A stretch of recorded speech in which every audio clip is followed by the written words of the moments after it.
Primeira carta de Pedro, capítulo 1. Saudação.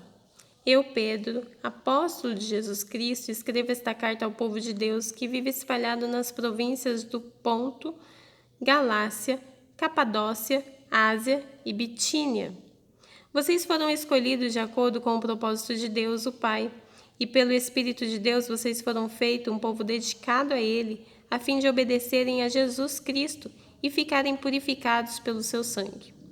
Que vocês tenham mais e mais, e a graça e a paz de Deus. Esperança no meio das provações. Louvemos ao Deus e Pai do nosso Senhor Jesus Cristo por causa da sua grande misericórdia. Ele nos deu uma nova vida pela ressurreição de Jesus Cristo. Por isso, o nosso coração está cheio de uma esperança viva. Assim, esperamos possuir as ricas bênçãos de Deus, que Deus guarda para o seu povo. Ele as guarda no céu, onde elas não perdem o valor e não podem se estragar, nem ser destruídas. Essas bênçãos são para vocês que, por meio da fé, são guardadas pelo poder de Deus para a salvação que está pronta para ser revelada no fim dos tempos. Alegrem-se por isso, se bem que agora é possível que vocês fiquem tristes por algum tempo, por causa dos muitos tipos de provações que vocês estão sofrendo. Essas provações são para mostrar que a fé que vocês têm é verdadeira, pois até o ouro que pode ser destruído é provado pelo fogo. Da mesma maneira, a fé que vocês têm, que vale muito mais do que o ouro, precisa ser provada para que continue firme, e assim vocês receberão a aprovação, glória e honra no dia em que Jesus Cristo for revelado. Vocês o amam, mesmo sem o terem visto, e creem nele, mesmo que não estejam vendo agora.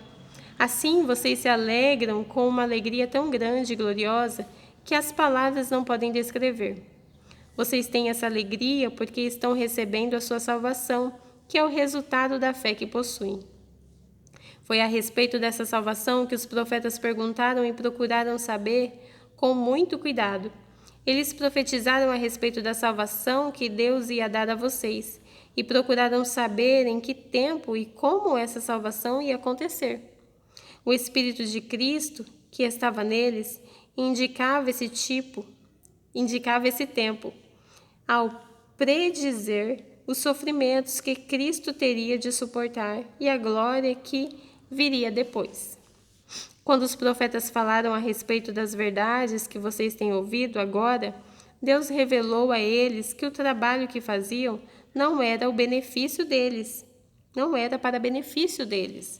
mas para o bem de vocês. Os mensageiros do Evangelho, que falaram pelo poder do Espírito Santo, mandado do céu, anunciaram a vocês essas verdades. Essas são as coisas que até os anjos gostariam de entender. Uma vida santa. Portanto, estejam prontos para agir. Continuem alertas e ponham toda a esperança na bênção que será dada a vocês quando o Senhor Jesus for revelado. Sejam obedientes a Deus e não deixem que a vida de vocês seja dominada por aqueles desejos que vocês tinham quando ainda eram ignorantes. Pelo contrário, sejam santos em tudo o que fizerem, assim como Deus que os chamou é santo. Porque as Escrituras Sagradas dizem, sejam santos porque eu sou santo. Quando oram a Deus, vocês o chamam de Pai. Ele que julga com igualdade as pessoas de acordo com o que cada um tem feito. Portanto, durante o resto da vida de vocês aqui na terra, tenham respeito a Ele.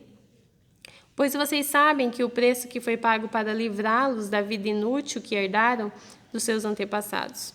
Esse preço não foi uma coisa que perde o seu valor como o ouro ou a prata.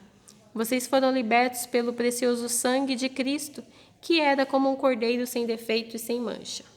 Ele foi escolhido por Deus antes da criação do mundo e foi revelado nestes últimos tempos em benefício de vocês. Por meio dele, vocês creem em Deus, que o ressuscitou e lhe deu glória. Assim, a fé e a esperança que vocês têm estão firmadas em Deus. Agora que vocês já se purificaram pela obediência à verdade e agora que já têm um amor sincero pelos irmãos na fé, amem uns aos outros com todas as forças e com um coração puro. Pois vocês, pela viva e eterna palavra de Deus, nasceram de novo como filhos de um Pai que é imortal e não de pais mortais. Como dizem as Escrituras Sagradas, todos os seres humanos são como a erva do campo, e a grandeza deles é como a flor de uma erva. A erva seca e a flor cai, mas a palavra do Senhor dura para sempre. Esta é a palavra que o Evangelho trouxe para vocês.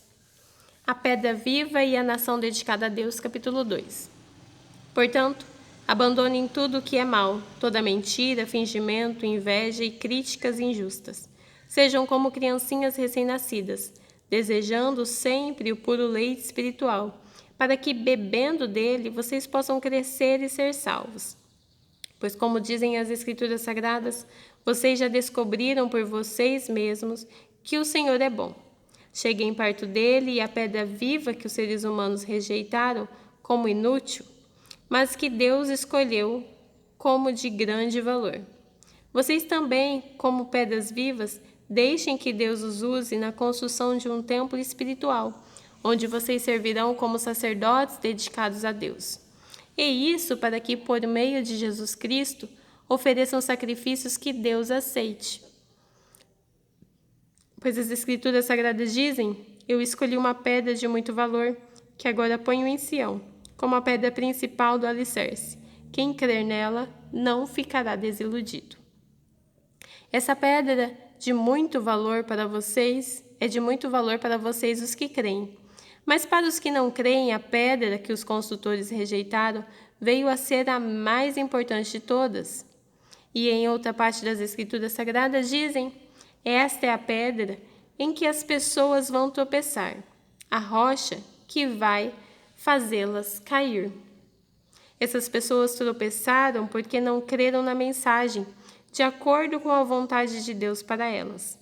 Mas vocês são a raça escolhida, os sacerdotes do Rei, a nação completamente dedicada a Deus, o povo que pertence a Ele.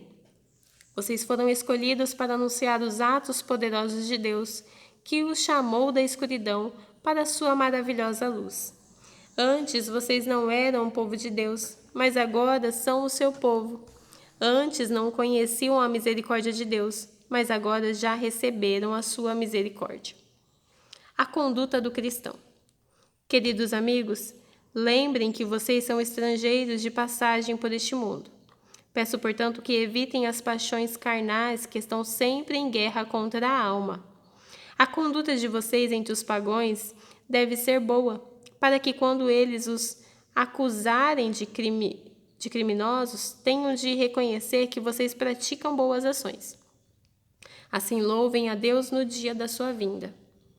Por causa do Senhor, sejam obedientes a toda a autoridade humana, ao imperador, que é a mais alta autoridade, e aos governadores, que são escolhidos por ele para castigar os criminosos e elogiar os que fazem o bem. Pois Deus quer que vocês façam o bem, para que os ignorantes e tolos não tenham nada que dizer contra vocês. Vivam como pessoas livres. Não usem a liberdade para encobrir o mal, mas vivam como escravos de Deus. Respeitem todas as pessoas, amem os seus irmãos na fé, temam a Deus e respeitem o imperador. Cristo, exemplo para os sofredores. Vocês, empregados, sejam obedientes aos seus patrões e os respeitem. Não somente os que são bons e compreensivos, mas também aqueles que os tratam mal. Se vocês suportarem os sofrimentos injustos, sabendo que esta é a vontade de Deus, Ele abençoará vocês por causa disso. Pois se vocês fazem o mal e são castigados, qual é o merecimento de uns suportarem com paciência o castigo? Mas se vocês sofrem por terem feito o bem e suportam esse sofrimento com paciência, Deus os abençoará por causa disso, pois foi para isso que Ele os chamou. O próprio Cristo sofreu por vocês e deixou o exemplo, para que sigam seus passos. Ele não cometeu nenhum pecado e nunca disse uma só mentira. Quando foi insultado, não respondeu com insultos. Quando sofreu, não ameaçou, mas pôs a sua esperança em Deus, o justo juiz. O próprio Cristo levou os nossos pecados no seu corpo sobre a cruz, a fim de que morrêssemos para o pecado e vivêssemos uma vida correta. Por meio dos ferimentos dele, vocês foram curados.